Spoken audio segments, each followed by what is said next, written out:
जय हिंद एवरीवन। मैं हूं lieutenant Amrendra Singh, ANO senior division.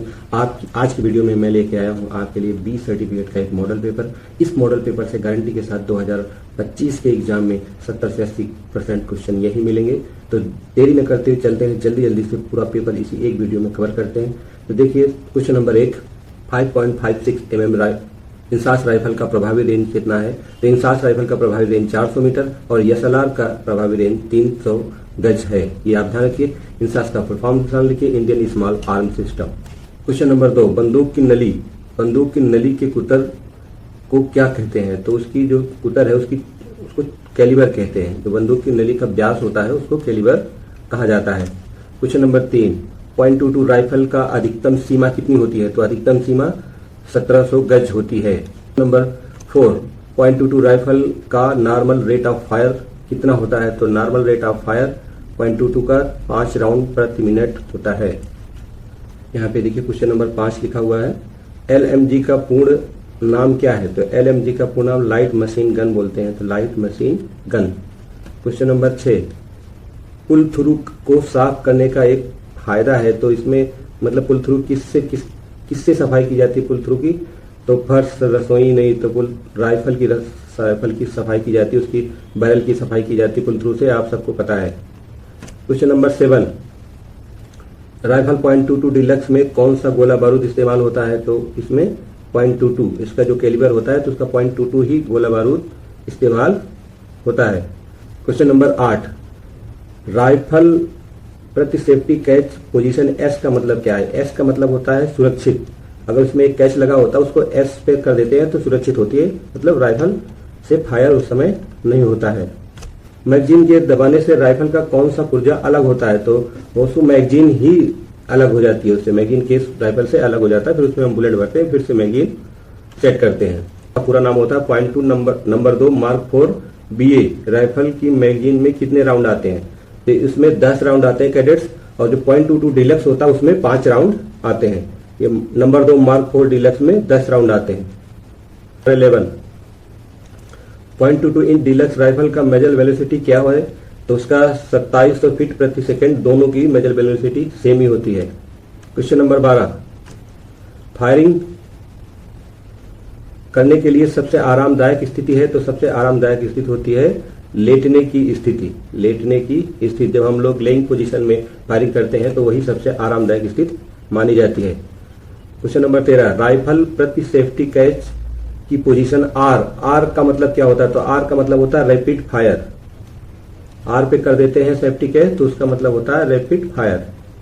Question number 14, rifle .22 deluxe BA की लंबाई कितनी होती है? BA की लंबाई होती है 43 इंच और .22 नंबर 2 Mark 4 BA की दूसरी की लंबाई होती है 45 इंच। RL का फुल फॉर्म क्या है? 84 mm RL का फुल फॉर्म क्या है? तो इसका होता है रॉकेट लॉन्चर। अब ये देखिए 15 क्वेश्चन NCC कैडेट्स ये BPT वेपन ट्रेनिंग से आए थे। अब नेक्स्ट 3 क्वेश्चन आएंगे जनरल NCC जर्नल के। तो आपके पेपर में इसी तरह से, जिस तरह से मैं बता रहा हूँ इसी तरह सारे क्वेश्चन आएंगे। अब ये देखिए 16, भारत में NCC की स्थापना कब हुई थी? तो 1948 में। NCC का मोटो क्या है? तो आप सभी को पता है, एकता अनुशासन NCC का मोटो है। तो NCC कैडेट कोर के प्रमुख लक्ष्य क्या होता है? तो क्या होता है? राष्ट्र सेवा में योगदान। अब next question national integration and awareness.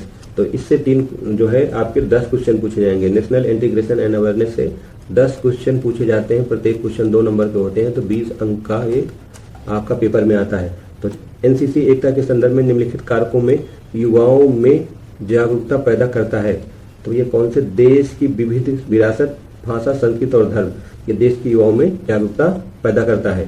Question number 19 और हो गया। अब ये हो गया क्वेश्चन नंबर 20, निम्नलिखित में से कौन सा देश भारत का पड़ोसी है? तो इन चारों ऑप्शन के हिसाब से चीन सबसे बेस्ट ऑप्शन है। क्वेश्चन नंबर 20, राष्ट्रीय एकता को किस रूप में परिभाषित किया जा सकता है? तो बेहतर बुनियादी सुविधाओं का निर्माण करना, प्रदूषण कम करना, रोजगार को अधिक अवसर उपलब्ध करना, समाज के विभिन्न क्षेत्रों में एकजुटता की भावना, हमारी संस्कृति का संरक्षण और एक दूसरे के साथ मिलकर काम करना। ये डी ऑप्शन सबसे बेस्ट है। क्वेश्चन नंबर 21, युवा इन सामाजिक समस्याओं को व्यक्तिगत रूप से नहीं कहकर राष्ट्र में अपना योगदान दे सकते हैं। अब ऑप्शन देखिए कौन कौन सा है वो नेक्स्ट पेज पे। ये है खेल में भागीदारी, व्यक्तिगत स्वास्थ्य, दहेज, ये दहेज, असामाजिक गतिविधियां, बाल श्रम, इसको हम नेग्लेक्ट करके मतलब मना करके हम राष्ट्र पालन में अपना योगदान दे सकते हैं। क्वेश्चन नंबर 22, निम्नलिखित में से कौन सी राष्ट्रीय एकता की समस्याएं हैं? तो राष्ट्रीय एकता की समस्या कौन सी है? जातिवाद और असमानता, ये दोनों राष्ट्रीय एकता की सबसे बड़ी समस्याएं मानी जाती हैं। क्वेश्चन नंबर 23, किसी भी राष्ट्र के लिए राष्ट्रीय एकता किसके लिए महत्वपूर्ण है?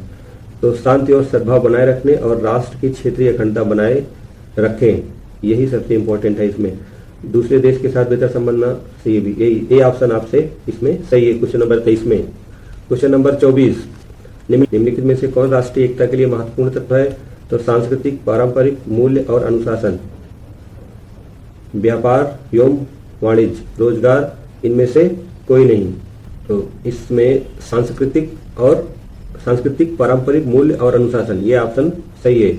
ये राष्ट्रीय एकता के महत्वपूर्ण तत्व माने जाते हैं। क्वेश्चन नंबर 25, निम्नलिखित में से किस उपाय से हम राष्ट्रीय एकता प्राप्त कर सकते हैं? युवा राष्ट्र निर्माण में व्यक्तिगत योगदान कैसे दे सकते हैं?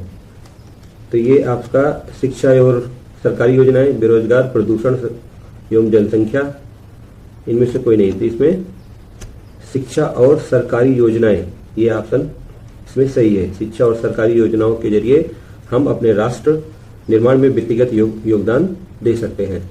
26, एनसीसी में शामिल होकर एक कैडेट निम्नलिखित में से कौन सी गतिविधि करता है? तो वो समाज प्रदूषण फैलाना नहीं करता, व्यापार व्यवसाय बढ़ाना नहीं करता है। तो ये इसमें सी ऑप्शन, समाज में निस्वार्थ सेवा करता है और राष्ट्रीय हित के लिए नागरिक प्रशासन में मदद करता है। क्वेश्चन नंबर 27, निम्नलिखित में से कौन एकता के मूल सिद्धांत है? तो एकता के मूल सिद्धांत जो है भाषा, शिक्षा, जातिवाद, प्रदूषण, व्यापार और वाणिज्य। जातिवाद तो एकता सिद्धांत है नहीं, इसमें व्यापार और वाणिज्य सही ऑप्शन है, बी। और क्वेश्चन नंबर 28, एनसीसी एकता के संबंध में निम्नलिखित कारकों के बारे में युवाओं में जागरूकता पैदा करता है? तो देश की विविध विरासत, भाषा, संस्कृति और धर्म, ये जो ऑप्शन है ये देश के युवाओं में जागरूकता पैदा करते हैं। अब देखिए अगला जो पार्ट हो गया वो पर्सनालिटी डेवलपमेंट का शुरू हो गया। तो पर्सनालिटी डेवलपमेंट के यहाँ 30 × 30 क्वेश्चन आते हैं और टोटल 60 अंक के होते हैं। तो 30 क्वेश्चन पर्सनालिटी डेवलपमेंट, ये पार्ट बहुत इंपॉर्टेंट होता है और इसी पार्ट में सबसे ज्यादा क्वेश्चन बच्चों के गलत होते हैं। इस पार्ट को बहुत ध्यान से देखते हैं और याद करते हैं सभी कैडेट्स, जिससे आपको 30 में से 30 क्वेश्चन ये आपके सही हों। व्यक्तिगत विकास में भावनात्मक बुद्धिमत्ता को कैसे बढ़ाया जा सकता है? व्यक्तिगत विकास में भावनात्मक बुद्धिमत्ता को पूरी चर्चा के दौरान चुप रह करना, ऊंची आवाज से बात करने से नहीं, ये सी वाला ऑप्शन इसमें सही है। भावनाओं को पहचाने, प्रबंधित करने, दूसरों की भावनाओं को समझने और सहानुभूति का अभ्यास करने से हम भावात्मक बुद्धिमत्ता बढ़ा सकते हैं। क्वेश्चन नंबर 30, किसी के व्यक्तित्व को निखारने के लिए कुछ व्यवहारिक सुझाव क्या है? तो अच्छी अंग्रेजी बोलना नहीं, नियमित अंतराल पे फेशियल करवाना नहीं, नियमित रूप से योग करना नहीं, लक्ष्य निर्धारित करना, फीडबैक के लिए खुला रहना, आत्म सुधार की तलाश करना और सकारात्मक दृष्टिकोण बनाए रखना, इसमें डी ऑप्शन सही है। क्वेश्चन नंबर 31, व्यक्तित्व विकास में निरंतर सीखने की क्या भूमिका है? तो यह दिमाग को सक्रिय और अनुकूलनीय रखता है, यह मन को समाज की स्थिति में रखता है, गलत हो गया। यह दिमाग को हर समय जागृत रखता है, ये भी सही नहीं है। यह शोध कार्य के लिए दिमाग को खुला रख सकता नहीं, ये ए ऑप्शन इन चारों ऑप्शन की अपेक्षा ए ऑप्शन इनमें सबसे बेस्ट है। यह दिमाग को सक्रिय और अनुकूलनीय रखता है, मतलब सीखने की जो निरंतर हमारी इच्छा होती है वो क्या करती है, हमारे दिमाग को हमेशा सक्रिय रहती है और हर चीज को एक्सेप्ट करने, उसके अनुकूल हो जाने के लिए जो है हमेशा एक चीज सिखाती है। तो ये ऑप्शन इसमें सही है। दिमाग कोई समाधि है नहीं जागृत, क्या अगर आप सीखते हो तभी आपका दिमाग जागृत रहता है। दिमाग तो हर व्यक्ति का हमेशा जागृत रहता है, उसका इस्तेमाल कैसे किया जाए, वो दिमाग को खुला, शोध कार्य के लिए दिमाग को खुला रखता है, ये कोई मतलब नहीं। मतलब शोध कार्य करोगे तभी आपका दिमाग खुला होगा, जो नहीं कर रहे हैं क्या उनका दिमाग बंद है? तो ये ऑप्शन इसमें सही है। 30, व्यक्तित्व विकास के हिस्से के रूप में कोई व्यक्ति सकारात्मक दृष्टिकोण कैसे विकसित कर सकता है? इसमें सकारात्मक दृष्टिकोण विकसित करना है तो आपका इसमें जो ऑप्शन होगा देखिए, लंबे समय तक सोने से विकसित नहीं, इसे प्राथमिकता देकर स्पष्ट लक्ष्य निर्धारण करके और समय बर्बाद न करके आदतों को खत्म करके बढ़ाया जा सकता है। बी ऑप्शन सही है, इसमें प्रार्थना नहीं।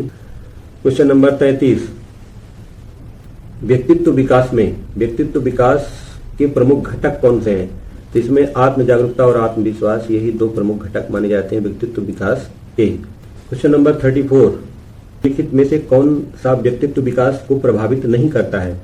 तो इसमें भाग्य जो है वो व्यक्तित्व विकास को प्रभावित नहीं करता। बाकी क्वेश्चन नंबर 35, अपनी भावनाओं को समझने और प्रबंधन करने की क्षमता को क्या कहते हैं या क्या कहा जाता है? तो अपनी भावनाओं को समझने और प्रबंधन करने की क्षमता को भावात्मक बुद्धिमत्ता कहा जाता है। क्वेश्चन नंबर 36, व्यक्ति के विचारों, भावनाओं और व्यवहार के अस्थायी पैटर्न को कौन सा शब्द बताता है? जो कितना सारा दृष्टिकोण, इसमें जो है व्यक्तित्व ऑप्शन सही हो जाएगा। क्वेश्चन नंबर 37, एनसीसी के कार्यक्रमों से कैसे विभिन्न सांस्कृतिक पहलुओं का समर्थन होता है? तो इसमें विभिन्न राज्यों के लोक नृत्य शैलियों का प्रदर्शन, इसमें सांस्कृतिक कार्यक्रमों का भी हिस्सा लेकर इसमें विभिन्न, बी ऑप्शन सही है, विभिन्न राज्यों के सांस्कृतिक लोक नृत्य शैलियों का प्रदर्शन। क्वेश्चन नंबर 38, एनसीसी के माध्यम से आत्मविश्वास कौशल कैसे बढ़ाते हैं? अनावश्यक जिम्मेदारियों को लेकर ध्यान और मेधा बढ़ाना, सोशल मीडिया पर समय बर्बाद करना, अधिक चिंतन करना। तो एनसीसी के माध्यम से आत्मनियंत्रण कौशल कैसे बढ़ाया जाता है? ध्यान और मेधा के जरिए एनसीसी में आपके आत्मनियंत्रण कौशल को बढ़ाया जाता है। 39, जिम्मेदारी और कर्तव्य की भाषा को बढ़ावा देने के लिए एनसीसी की कौन सी गतिविधि है? तो जिम्मेदारी और कर्तव्य को बढ़ावा देने के लिए एनसीसी में बागबानी शिविर का इस्तेमाल किया जाता है। इस शिविर के जरिए सभी एनसीसी कैडेट के अंदर उनके कर्तव्य और जिम्मेदारियों को बढ़ावा मिलता है।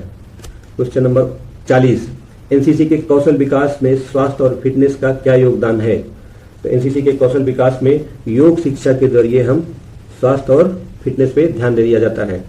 क्वेश्चन नंबर 41, लक्ष्य निर्धारण में स्मार्ट का क्या अर्थ है? इसमें क्वेश्चन जो ऑप्शन बी है, विशिष्ट है, माननीय, कर्तव्य संपादीय, सार्थक और समय सीमित, ये ऑप्शन सही है। स्मार्ट का फुल फॉर्म सभी अक्षरों का यही होता है। क्वेश्चन नंबर 42, भावात्मक बुद्धिमत्ता से कौन से गुण संबंधित हैं? तो ये आत्मस्पर्श, आत्मसंबोधन, उदासीनता और चौथा ऑप्शन क्या है? अभिमान, नहीं बोधन। बी ऑप्शन सही होगा। इन चारों ऑप्शनों में बी ऑप्शन सही होगा। क्वेश्चन नंबर 43, कृत्रिम संवाद में सफलता का क्या सहारा करता है? कृत्रिम संवाद में सफलता का क्या सहारा करता है? तो सकारात्मक रिश्तों में योगदान, सी ऑप्शन इसमें सही है। 44, व्यक्तित्व विकास में सहिष्णुता की क्या भूमिका है? तो 44 में आप देखिए, हार मानने को प्रोत्साहित करना, आपत्तियों में सहनशीलता को बढ़ावा देना, भावनाओं को छुपाना। तो इसमें बी ऑप्शन, व्यक्तित्व विकास में सहिष्णुता की क्या भूमिका है? तो आपत्तियों में सहनशीलता को बढ़ावा देता सहिष्णुता। क्वेश्चन नंबर 45, व्यक्तित्व विकास के संदर्भ में स्व जागरूकता क्या है? तो इसमें आपको दूसरों को अच्छी तरह जानना, अपने आत्मा को स्व जागरूकता का मतलब होता है अपने आत्मा को समझना या अपने आप को समझना। तो इसमें बी ऑप्शन सही हो जाएगा।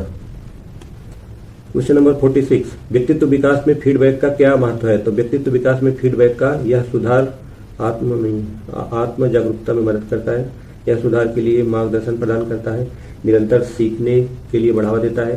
तीनों ऑप्शन सही लग रहे हैं, तो ये डी ऑप्शन उपरोक्त सभी हो जाएगा। 37, सभी एनसीसी कैडेट्स आशा करता हूँ सभी वीडियो पे बने होंगे और पूरा देख रहे होंगे। तो क्वेश्चन नंबर 47 देखिए, समस्या समाधान प्रक्रिया में पहला कदम क्या है? तो किसी भी समस्या समाधान की पहली कदम होता है समस्या का पहचान करना।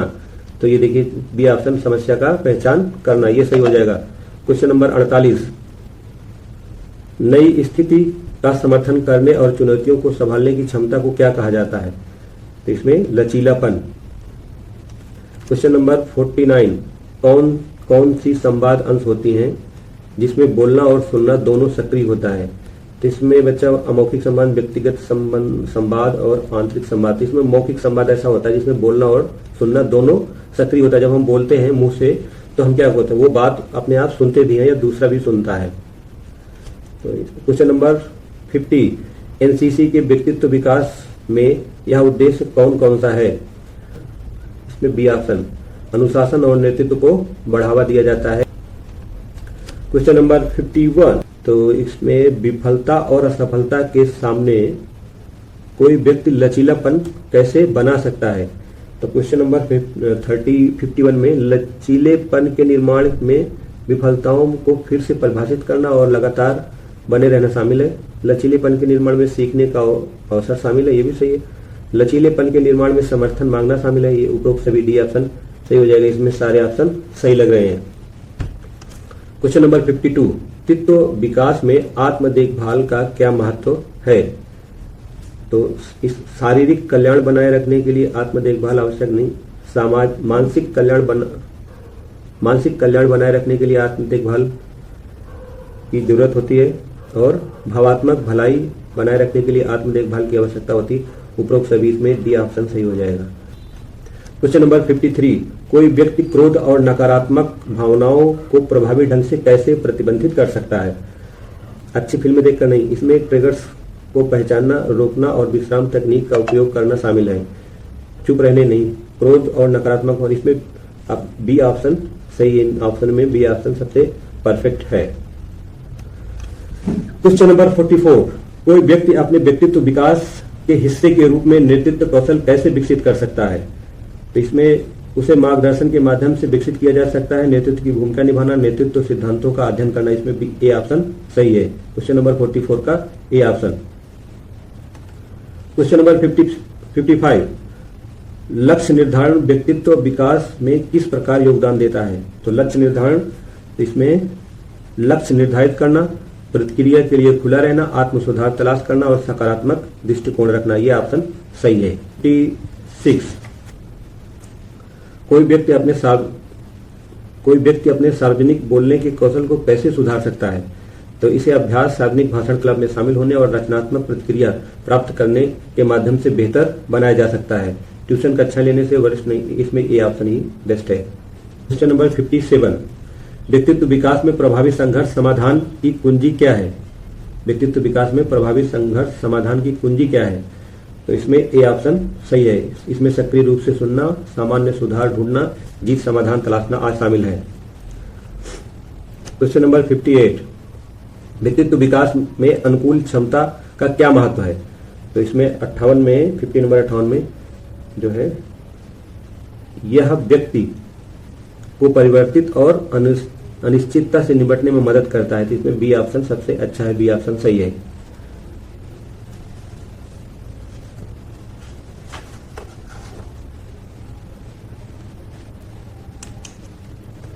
एनसीसी कैडेट के लीडरशिप वाला पार्ट आ गया। इस पार्ट से आपके 9 क्वेश्चन आएंगे और सब 2-2 नंबर करेंगे। तो ये 18 नंबर का आपका ये लीडरशिप वाला पार्ट होगा। इसमें 9 क्वेश्चन आते हैं। तब देखिए 9 क्वेश्चन कौन कौन से हैं और उनकी हम लोग तैयारी कैसे कर सकते हैं। वीडियो थोड़ा लंबा होगा, लेकिन आपको ये 175 क्वेश्चन एक ही वीडियो में मिलेंगे और 80 से 90% यही क्वेश्चन आपके बी सर्टिफिकेट एग्जाम में आने वाले हैं। क्वेश्चन पूछने का तरीका हो सकता है चेंज हो जाए, लेकिन आपके क्वेश्चन यही रहेंगे। नेता अपने संगठन के भीतर एक अस्थायी विरासत कैसे छोड़ सकते हैं? तो नेता अपने संगठन के अंदर, बी ऑप्शन ये वाला सही है, एक नेता अनुशासन के आदर्श वाक्य के साथ रहकर अस्थायी विरासत छोड़ सकते हैं। क्वेश्चन नंबर 60, नेतृत्व विकास में परामर्श की क्या भूमिका है? तो इस सी वाला ऑप्शन इसमें सबसे अच्छा है। मेंटरशिप अनुभवी नेताओं से उभरने, नेता को मार्गदर्शित करने, समर्थन और ज्ञान हस्तांतरण प्रदान करता है। क्वेश्चन नंबर 61, नेता अपनी टीम के सदस्यों को कैसे प्रेरित करता है? सी वाला ऑप्शन इसमें सही लग रहा है कैडेट्स। प्रेरणा को मान्यता, चुनौतीपूर्ण लक्ष्य निर्धारण करने, विकास के अवसर प्रदान करने और एक समाज सहायक वातावरण बनाने के माध्यम से नेता अपने ग्रुप के सदस्यों को प्रेरित कर सकता है। क्वेश्चन नंबर 62, एक नेता सकारात्मक कार्य संस्कृति को कैसे बढ़ावा दे सकता है? क्वेश्चन नंबर 62 में तो इसमें सकारात्मक उदाहरण स्थापित करके खुले संचार को बढ़ावा और उपलब्धियों को पहचान कर पुरस्कृत करने एक सकारात्मक कार्य संस्कृति को स्थापित किया जा सकता है। तो डी ऑप्शन इसमें सही है। क्वेश्चन नंबर 63, नेतृत्व क्या है? चुनाव में जीतने की क्षमता नहीं, ये भी नहीं है। इसमें नेतृत्व प्रभाव का मार्गदर्शन करने, व्यक्तियों के एक समूह को एक समान लक्ष्य प्राप्त करने के लिए प्रेरित करने की क्षमता नेतृत्व कहलाती है। इसमें डी ऑप्शन सही है। क्वेश्चन नंबर 64, नेतृत्व का प्रबंधन में क्या अंतर, नेतृत्व और प्रबंधन में क्या अंतर है। 64 में नेतृत्व लोगों को प्रेरित करने और प्रोत्साहित करने पर केंद्रित है, जबकि प्रबंधन में कार्यों और समाधानों को व्यवस्थित करना और उनकी देखरेख करना शामिल है। इसमें ए ऑप्शन सही हो जाएगा। क्वेश्चन नंबर 65, एनसीसी कैडेट्स के नेतृत्व गुण क्या हैं। एनसीसी कैडेट्स के नेतृत्व गुण क्या हैं। तो 65 में धर्मनिरपेक्ष दृष्टिकोण के साथ अनुशासन, भावना मुक्ति, साहस और आत्मविश्वास, ये सारे एनसीसी कैडेट्स के नेतृत्व गुण होने चाहिए। क्वेश्चन नंबर 66, एक सैन्य नेता के क्या गुण होते हैं। एक सैन्य नेता के क्या गुण होते हैं। तो इसमें डी ऑप्शन, मजबूत बुद्धि, पेशेवर क्षमता, उच्च नैतिक चरित्र और रोल मॉडल के रूप में कार्य करता है एक सैनिक नेता, मतलब एक ऑफिसर। क्वेश्चन नंबर 76, नेता अपनी टीम के भीतर नवाचार और रचनात्मकता को कैसे बढ़ावा दे सकते हैं। तो नवाचार और रचनात्मकता को बढ़ावा देने के लिए नेता रचनात्मक वातावरण को बढ़ावा देकर, जोखिम लेने को पुरस्कृत करके और विविध दृष्टिकोण को महत्व देकर नवाचार को बढ़ावा दे सकता है। इसमें ए ऑप्शन सही है। NCC cadets. अब आ गया डिजास्टर मैनेजमेंट। डिजास्टर मैनेजमेंट में हमारा जो क्वेश्चन आते हैं वो 9 क्वेश्चन आते हैं, 9 क्वेश्चन और 2 नंबर के, तो 18 नंबर। डिजास्टर मैनेजमेंट का आपको सारे क्वेश्चन सही करने हैं। तो आपदाएं जो होती हैं, हम आपदाओं का मैनेजमेंट कैसे करते हैं, डिजास्टर आपदाएं, इनका मैनेजमेंट कैसे करते हैं, इसके बारे में ये 9 क्वेश्चन आपके बी सर्टिफिकेट के एग्जाम में पूछे जाते हैं। तो जैसे देखिए 68, क्वेश्चन नंबर 68, प्रदूषण को किस मानव निर्मित आपदा के अंतर्गत वर्गीकृत किया जाता है। तो परिस्थिति, इसमें परिस्थिति सही हो जाएगा, बी ऑप्शन सही हो जाएगा। क्वेश्चन नंबर 69, आपदाओं को किस प्रकार वर्गीकृत किया जाता है। तो आपदाओं को क्या, प्राकृतिक आपदाएं होती हैं, मानव निर्मित आपदाएं होती हैं, तो इसमें उपरोक्त सभी हो जाएगा, मतलब ए और बी दोनों ऑप्शन सही हो जाएंगे। आपदाएं 2 प्रकार की, एक मानव निर्मित और एक प्राकृतिक। क्वेश्चन नंबर 70, DDMA का मतलब क्या है। तो जिला आपदा प्रबंधन प्राधिकरण, DDA का मतलब होता है district disaster management authority. Question number 71, NDRF का मतलब क्या होता है। NDRF, तो NDRF का मतलब राष्ट्रीय आपदा प्राधिकरण बल। क्वेश्चन नंबर 72, NDMA प्रमुख उत्तरदायित्व क्या है। नीतियां बनाने के लिए जिम्मेदार, आपदा प्रबंधन के लिए योजनाएं और दिशा निर्देश, उपरोक्त में सभी, ये दोनों उसकी जिम्मेदारियां हैं। एक नीतियां बनाती है और इसके आपदा प्रबंधन की योजनाएं और दिशा निर्देश निर्गत करता है। तो ये डी ऑप्शन सही हो जाएगा। क्वेश्चन नंबर 73, प्राकृतिक आपदाओं के दौरान एनसीसी कैडेट का रोजगार मतलब योगदान। तो आप प्राकृतिक आपदाओं के दौरान एनसीसी कैडेट्स का रोजगार लिखा है यहाँ पे, रोजगार नहीं होता है, योगदान होता है।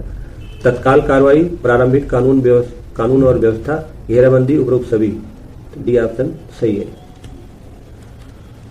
क्वेश्चन नंबर 74, डाक, तार और टेलीफोन सेवाओं को किस सेवा के अंतर्गत वर्गीकृत किया जाता है। तो ये आवश्यक सेवाएं हैं। डाक, तार और टेलीफोन सेवाएं ये सभी नागरिकों के लिए एक विशेष आवश्यक सेवाएं हैं। क्वेश्चन नंबर 75, आग को किसके द्वारा बुझाया जा सकता है। इसमें जो ये बी ऑप्शन सही है, ढक्कन। क्वेश्चन नंबर 76, भूकंप और चक्रवातों को हम किस प्रकार वर्गीकृत कर सकते हैं। तो भूकंप और चक्रवात किस तरह, प्राकृतिक आपदा है, मानव निर्मित आपदा है। तो भूकंप और चक्रवात दोनों प्रकृति द्वारा चलते हैं। प्रकृति से भूकंप आ जाता है, चक्रवात आ जाता है, तो प्राकृतिक आपदाएं मानी जाएंगी। ऐसी आपदाएं जैसे आतंकवाद हो गया, सड़क दुर्घटना हो गया, है ना, गैस का जो रासायनिक रिसाव होता है किसी बड़ी बड़ी कंपनियों से, तो ये प्राकृतिक आपदाएं ना हो गई, मानव निर्मित आपदाएं। और जो प्रकृति से बाढ़, भूकंप, चक्रवात, सुनामी, ये जो आपदाएं हैं, ये ज्वालामुखी का फटना, ये प्राकृतिक आपदाएं मानी जाती हैं। अब देखिए SSCD, इससे आपके एग्जाम में 16 क्वेश्चन आते हैं और सभी 2 नंबर के रहेंगे, तो 32 नंबर का ये पार्ट आपके एग्जाम में आता है। HIV का संक्रमण नहीं हो सकता। HIV आप लोग जानते हो एक संक्रमित बीमारी है और इसमें क्या है, हाथ मिलाने से HIV संक्रमण नहीं हो सकता। हाथ मिलाने और साथ में खाना खाने से HIV संक्रमण नहीं होता है। क्वेश्चन नंबर 78, NCC का स्वच्छ भारत अभियान का उद्देश्य क्या है? तो ये स्वच्छता और स्वच्छता को प्रोत्साहित करना, ये ऑप्शन इसमें सही है। क्वेश्चन नंबर 79, मनरेगा का मतलब क्या है? मनरेगा का मतलब क्या है? इसमें महात्मा गांधी राष्ट्रीय ग्रामीण रोजगार गारंटी अधिनियम नहीं है, गारंटी कानून, इसमें ए ऑप्शन सही है। क्वेश्चन नंबर 80, मोबाइल उपकरणों के लिए हमलावरों के 3 प्रमुख लक्ष्य। मोबाइल उपकरणों के लिए हमलावरों के 3 प्रमुख लक्ष्य क्या होते हैं? इसमें आपका डेटा, पहचान और उपलब्धता, इस तीनों पे वो आपके अटैक करते हैं। विभिन्न प्रकार के साइबर सुरक्षा खतरे, विभिन्न प्रकार के साइबर सुरक्षा खतरे, इसमें वायरस के जरिए भी पासवर्ड हमले, ये उपयोग सभी, डी ऑप्शन सही हो जाएगा इसमें। क्वेश्चन नंबर 82, VPN का मतलब क्या है? वर्चुअल प्राइवेट नेटवर्क, इसमें बी ऑप्शन सही हो जाएगा। क्वेश्चन नंबर 83, बाल दुर्व्यवहार के रूप। बाल दुर्व्यवहार के रूप क्या है? शारीरिक दुर्व्यवहारता, भावात्मक, बाल उपेक्षा, उपयोग सभी, डी ऑप्शन सही हो जाएगा। क्वेश्चन नंबर 84, PMJJB का मतलब क्या है? प्रधानमंत्री जीवन ज्योति योजना, डी ऑप्शन सही हो जाएगा। PMJJBY का मतलब होता है प्रधानमंत्री जीवन ज्योति योजना। क्वेश्चन नंबर 85, BHIM भीम का मतलब क्या है? तो भीम की शुरुआत प्रधानमंत्री मोदी ने सन 2016 में किया था। तो इसका मतलब होता है भारत इंटरफेस फॉर मनी। मतलब ये एक ऐसा ऐप है जिसके जरिए हम अपना पैसा एक दूसरे के पास ट्रांसफर कर सकते हैं अपने मोबाइल से ही। अब क्वेश्चन नंबर 86, NGO का मतलब क्या है? NGO का मतलब क्या है? तो इसमें गैर सरकारी संगठन, बी ऑप्शन सही हो जाएगा। क्वेश्चन नंबर 87, PMGSY का मतलब क्या है? तो प्रधानमंत्री गुरु सड़क योजना, प्रधान महात्मा ग्राम सड़क योजना, प्रधानमंत्री ग्राम सड़क यात्रा, प्रधानमंत्री ग्राम सड़क योजना। इसमें चारों ऑप्शन में थोड़ा थोड़ा, यहाँ प्रधानमंत्री ग्राम सड़क यात्रा ना होकर योजना होनी चाहिए, तो ये ऑप्शन सही हो जाएगा बच्चों। या प्रधानमंत्री गुरु सड़क योजना, गुरु ना होकर यहाँ पे क्या हो जाए, ग्राम,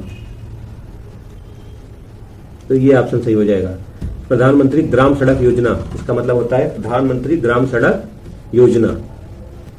क्वेश्चन नंबर 88, पास्को का मतलब क्या है? तो पास्को एक ऐसा कानून है जिसे 2012 में लागू किया गया था और ये यौन अपराधों से बच्चों का संरक्षण प्रदान करता है। बच्चों के संरक्षण प्रदान करने के लिए यह कानून भारत सरकार ने लाया है। क्वेश्चन नंबर 89, कुछ कदम जो आपके मोबाइल डिवाइस के डिजिटल खतरों को जोखिम को कम करने में आपकी मदद कर सकते हैं। तो VPN का उपयोग करके हम अपने मोबाइल के डिजिटल खतरों को कम कर सकते हैं।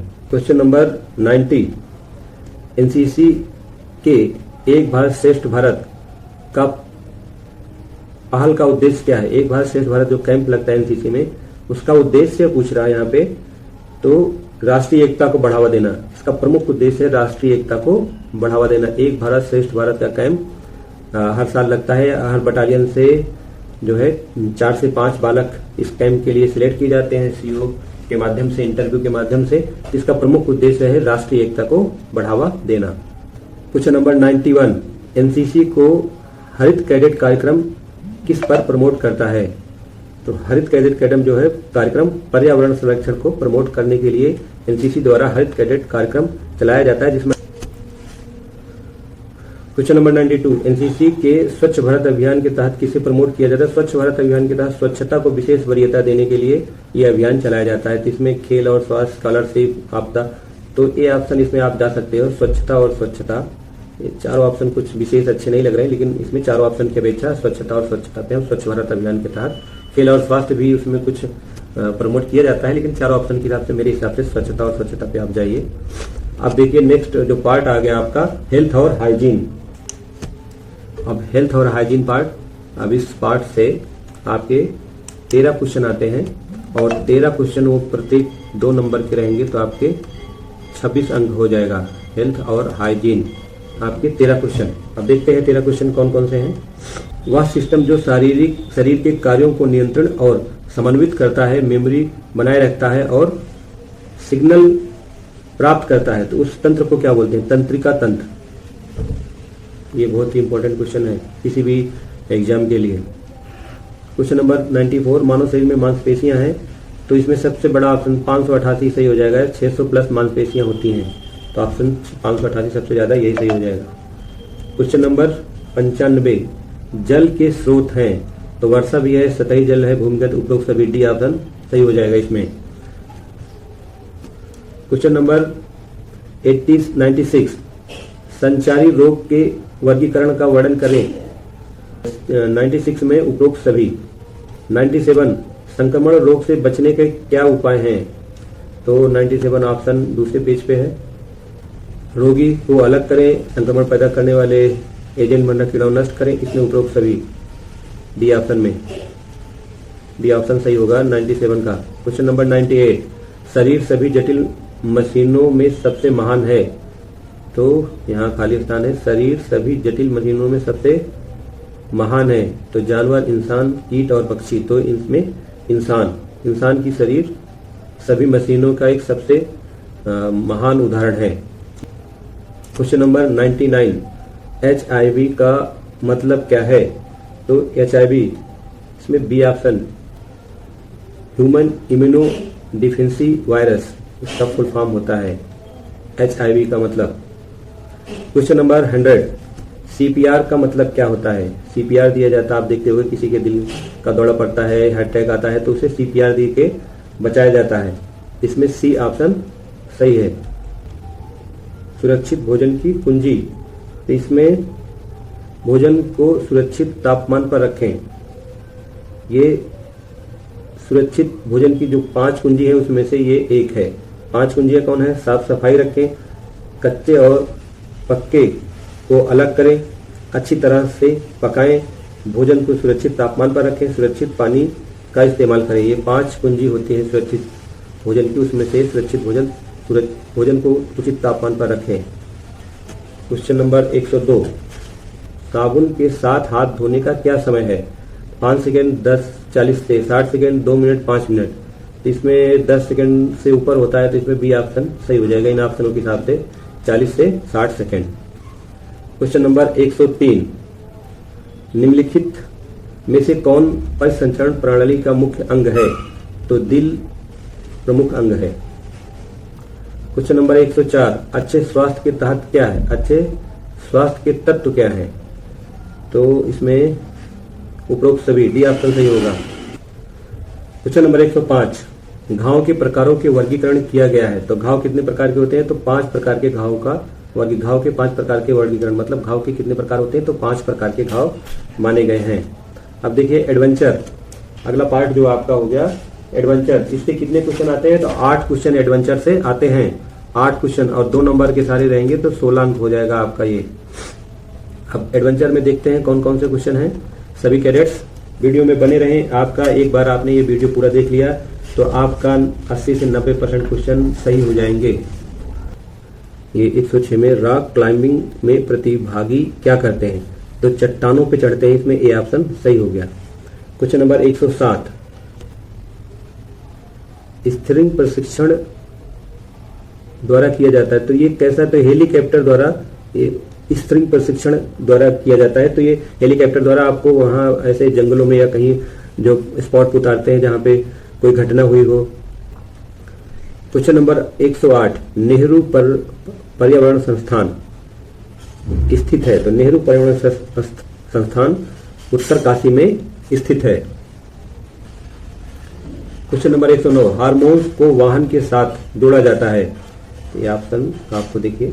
क्वेश्चन नंबर पुलिंग रोप हार्मोन्स के वाहन के साथ, तो पुलिंग रोप को हार्मोन्स के वाहन के साथ जोड़ा जाता है। क्वेश्चन नंबर 110,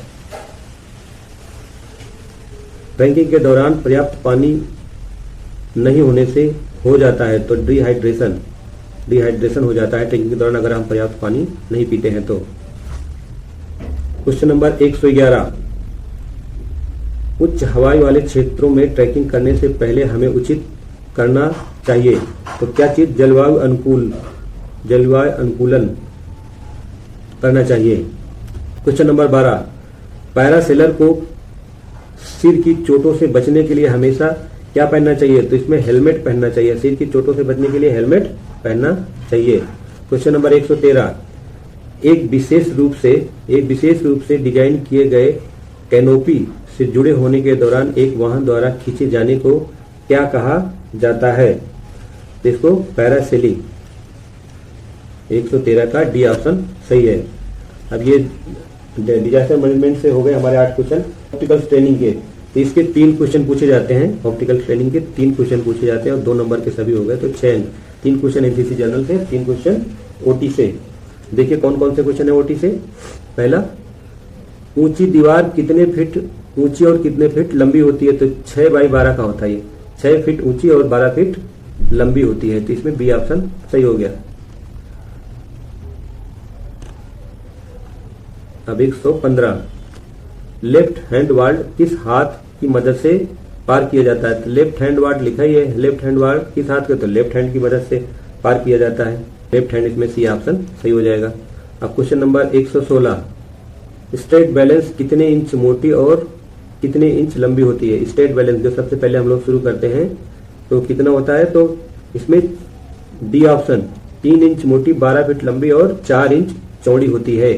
स्ट्रेट बैलेंस की बनावट जो होती है वो 3 इंच मोटी होगी है और जो इसकी चौड़ाई होती है वो 4 इंच होती है, जिसपे हम लोग पैर रखते हैं। और लंबाई जो हो गई यहाँ से यहाँ तक की पूरी लंबाई वो 12 फीट होती है।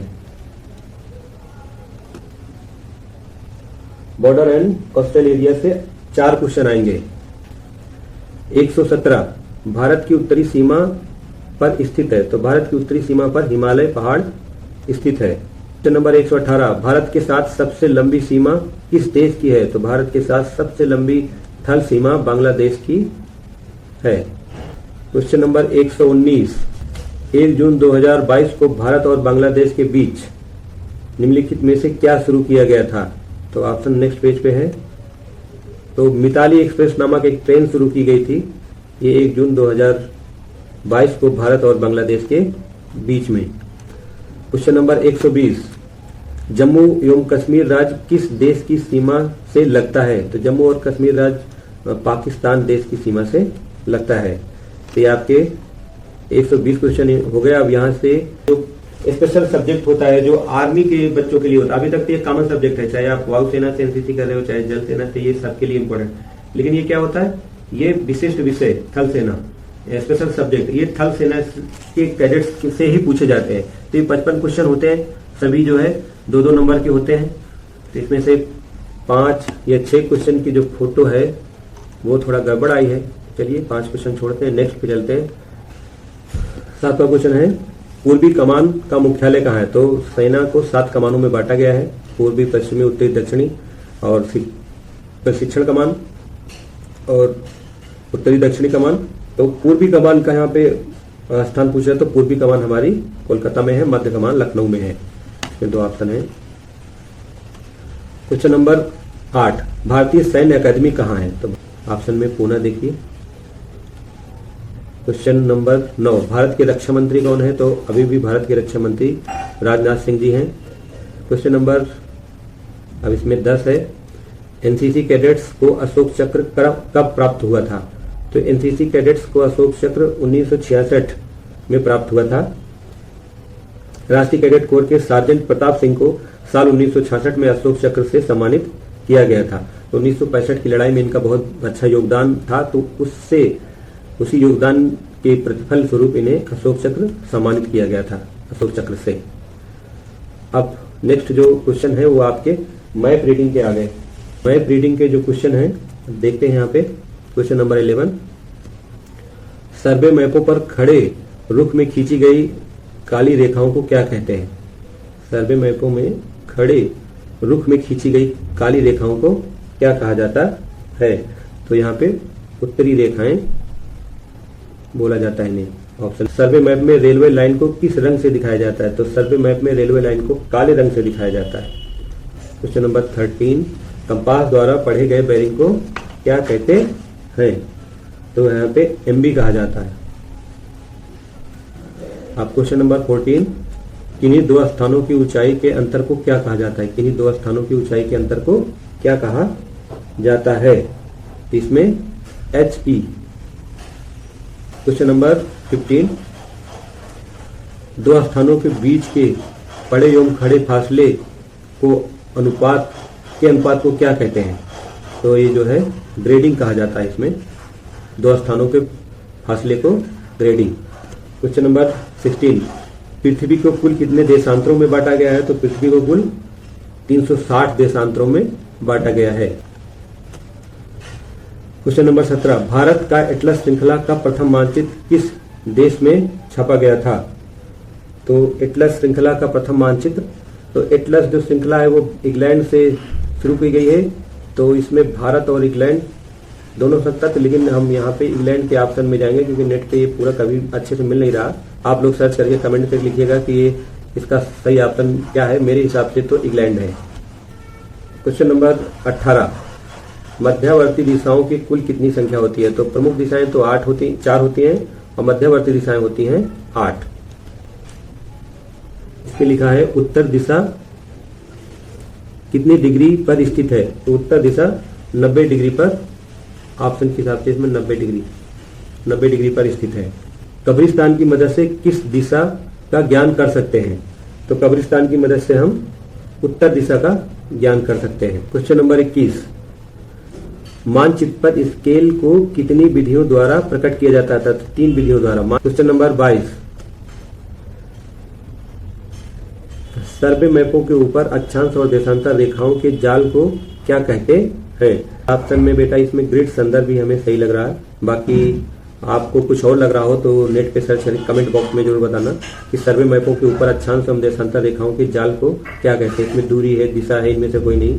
तो ग्रिड संदर्भ, ग्रिड खाका जो जाल बन जाता है इधर ऐसे ऐसे, तो इसे ग्रिड ही बोला जाता है। क्वेश्चन नंबर 23 है, एम्बुश में कितनी पार्टियां होती हैं?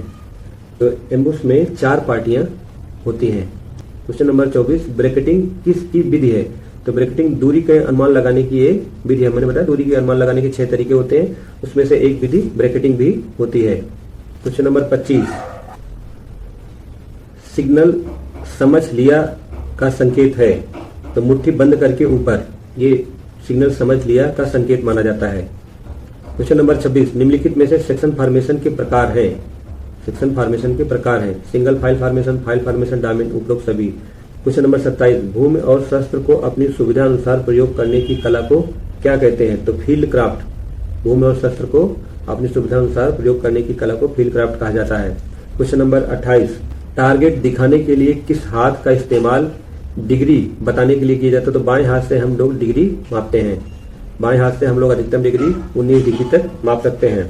क्वेश्चन नंबर 29, दिखाई के तरीके से कितनी डिग्री तक अंदाजा लगा सकते हैं? तो अधिकतम 600 डिग्री तक हम लोग अंदाजा लगा सकते हैं। क्वेश्चन नंबर 30, एक सेक्शन कितने ग्रुप में विभाजित होता है? तो एक सेक्शन 2 ग्रुप में विभाजित होता है, 2 समूह। ये ऑप्शन खा इसमें सही हो जाएगा। क्वेश्चन नंबर 31, एक प्लाटून में कितने सेक्शन होते हैं? तो एक प्लाटून में 3 सेक्शन होते हैं। फायर आदेश के प्रकार होते हैं। तो फायर आदेश के प्रकार 3 प्रकार का फायर आदेश दिया जाता है। तो पहला हो जाता है योजना फायर आदेश, फायर निर्देश आदेश और फायर नियंत्रण आदेश। ये 3 प्रकार के फायर के आदेश के प्रकार हैं। 3 प्रकार के फायर आदेश दिए जाते हैं। क्वेश्चन नंबर 33, स्कैनिंग और वर्णन करते समय जमीन को विभाजित किया जाता है। तो जमीन को 3 पार्ट्स में विभाजित किया जाता है। 1/4 बाएं और 1/4 दाएं कितनी डिग्री होती है? तो ये 22.5 डिग्री होती है। अब पैदल सेना हथियार उपकरण से ये क्वेश्चन पूछ जाएंगे। .22 राइफल की अधिकतम मारक क्षमता कितनी है? तो 1700 गज। हमने बीपी वेपन ट्रेनिंग वाले पार्ट में भी पढ़ा था। 5.5 mm इंसास राइफल कितने बड़े भागों में खोला जाता है? तो ये 6 भागों में खोला जाता है। 6 ऑप्शन ये सही है। ग्रेनेड का मार डालने का क्षेत्र कितना होता है? तो इसमें 8 मीटर ग्रेनेड जहां फटता है वो 8 मीटर दूरी तक जो है अगर कोई है तो उसमें उसकी मारक क्षमता 8 मीटर तक सब कुछ नस्तानाबूद कर देता है। क्वेश्चन नंबर 38, राइफल को रैपिड फायर कितना होता है? .22 राइफल का रैपिड फायर कितना होता है? रैपिड तो 10 से 15 राउंड होता है। क्वेश्चन नंबर 39, .22 mm राइफल की मारक क्षमता कितनी है? तो 25 गज इसकी मारक क्षमता मानी जाती है। क्वेश्चन नंबर 40, एनसीसी कैडेट्स कितने तरीकों से फायर करते हैं? तो एनसीसी कैडेट 3 तरीकों से फायर करते हैं। 7.62 mm SLR की मजल वेलोसिटी कितनी होती है? तो 2700 फीट उसकी भी मजल वेलोसिटी होती है। 84 mm रॉकेट लॉन्चर का साधारण फायर रेट कितना राउंड प्रति मिनट होता है? तो इसमें 6 राउंड प्रति मिनट होता है। डी ऑप्शन सही है। क्वेश्चन नंबर 43, 1965 में भारत पाक युद्ध के दौरान भारत के प्रधानमंत्री कौन थे? लाल बहादुर शास्त्री जी उस समय भारत के प्रधानमंत्री थे। 1971 की लड़ाई में इंदिरा गांधी जी प्रधानमंत्री थी। इसमें 44, भारत प्रथम पानीपत का युद्ध कब हुआ था? तो प्रथम पानीपत का युद्ध 1526 बाबर और इब्राहिम लोदी के बीच में हुआ था। ये जिसमें बाबर की विजय हुई थी और इब्राहिम लोदी पराजित हुए थे। क्वेश्चन नंबर 55, जय सिंह और शिवाजी के मध्य पुरंदर संधि कब हुई थी? 11 जून 1665 ईस्वी। 11 जून 1665 ईस्वी में जय सिंह और शिवाजी के बीच पुरंदर की संधि हुई थी। क्वेश्चन नंबर 46, कारगिल और स्कूर्द के बीच का रास्ता कब बंद कर दिया गया था? तो ये 1949 जब भारत पाकिस्तान की पहली लड़ाई हुई थी कश्मीर में, उसके बाद ये रास्ता बंद कर दिया गया था। क्वेश्चन नंबर 47, मराठा राजनीति का चाणक्य किसे कहा जाता है? तो नाना फडणवीस जी को मराठा राजनीति का चाणक्य कहा जाता है। क्वेश्चन नंबर 48, भारत के प्रथम परमवीर चक्र विजेता कौन थे? तो सोमनाथ शर्मा जी भारत के प्रथम परमवीर चक्र विजेता थे। क्वेश्चन नंबर 49, 1965 में भारत पाकिस्तान के बीच कौन सा समझौता हुआ था? तो इसमें ताशकंद समझौता भारत पाकिस्तान के बीच 1965 में हुआ था। क्वेश्चन नंबर 50, 1962 में भारतीय नौसेना को सीमा के किस क्षेत्र में तैनात किया गया था? इनमें से कोई नहीं, यह ऑप्शन सही हो जाएगा। लद्दाख, सिक्किम और अरुणाचल प्रदेश में नौसेना को तैनात नहीं किया गया था। क्वेश्चन नंबर 51, 1965 में जम्मू कश्मीर में विद्रोह को समर्थन देने के लिए पाकिस्तान द्वारा शुरू किए गए सैन्य अभियान का नाम क्या था? तो जिब्राल्टर ऑपरेशन के नाम से एक पाकिस्तान ने ऑपरेशन शुरू किया था। पहला कश्मीर युद्ध कब हुआ? तो पहला कश्मीर युद्ध 1947 में हुआ था, 22 अक्टूबर 1947 को। अब ये संचार के 4 क्वेश्चन है इसमें। पहला 53, उन सभी कारकों को संदर्भित करता है जो संचार को बाधित करते हैं। तो कौन सा चीज संचार को बाधित करता है? शोर उन सभी कारकों को संदर्भित करता है जो संचार को बाधित करते हैं। क्वेश्चन नंबर 54, ... वह व्यक्ति जो संदेश प्रसारित करता है, तो संदेश प्रसारित करने को प्रेषक बोला जाता है। क्वेश्चन नंबर 55, 3 लेटर का वह ग्रुप जो किसी फॉर्मेशन या वाहिनी की पहचान को छुपाता है उसे कहते हैं, तो गुप्त संकेत कहा जाता है उसे। तो ये पूरा 175 क्वेश्चन इस वीडियो में हमने कवर किया। अगर आप लास्ट तक बने होंगे तो सारे क्वेश्चन आपको याद हो गए होंगे और इन्हीं क्वेश्चनों में से आपके 70 से 80% आपके बी सर्टिफिकेट एग्जाम 2025 में आएंगे। तो आशा करता हूँ ये वीडियो आपको पसंद आई होगी और आपको बहुत हेल्पफुल लगेगी। तो एनसीसी कैडेट आपकी जिम्मेदारी है कि इस वीडियो को अभी सभी कैडेट्स के पास एक दूसरे के पास शेयर करके पहुंचा दें, जिससे सभी कैडेट्स आपके दोस्त हैं, आपके साथी हैं, उनकी मदद हो सके। तो मिलते हैं अगली वीडियो में। जय हिंद, जय भारत।